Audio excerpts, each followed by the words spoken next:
On Thursday, June 19th, the John Labatt Center played host to MMA Live 1, the City of London, Ontario's first live mixed martial arts event.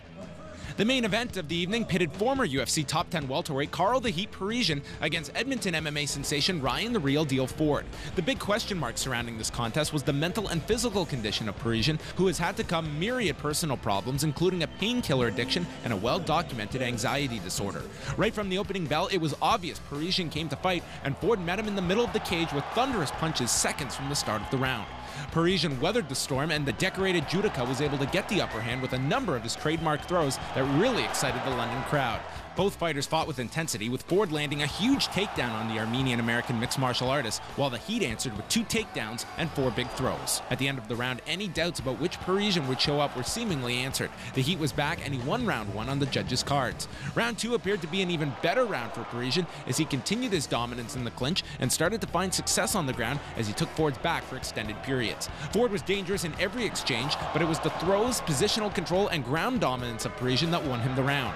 In the third frame, Ford came out aggressively with punches and kicks, which had Parisyan backpedaling. The always dangerous Ford landed a beautifully timed knee that immediately opened a deep gash on the forehead of Parisyan. It was immediately evident that the cut was bad, as Parisyan was bleeding profusely. The ringside physician took a long look at the gash, and the doctor called a stoppage to the fight at 1 minute and 26 seconds of round 3, declaring Ryan Ford the winner by TKO.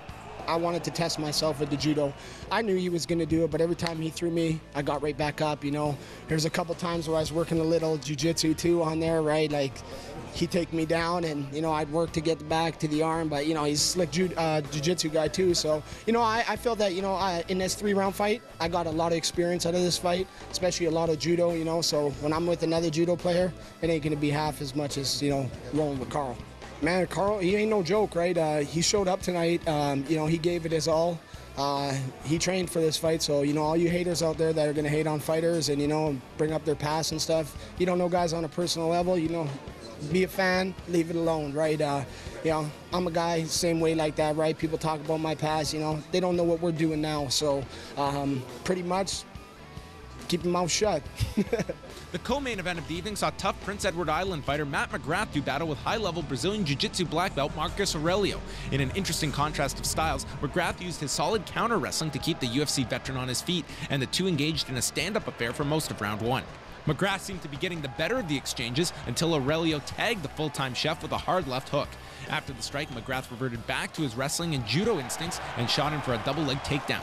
Almost as soon as they hit the floor, Aurelio used his slick submission skills to lock in a tight armbar, which forced a tap from MacGrath at 3 minutes and 38 seconds of round 1. The rest of the card featured some solid young fighters trying to climb the ladder, including Jason Sago, who entered his bout with Lethbridge's Derek Boyle with an unbeaten 4-0 record.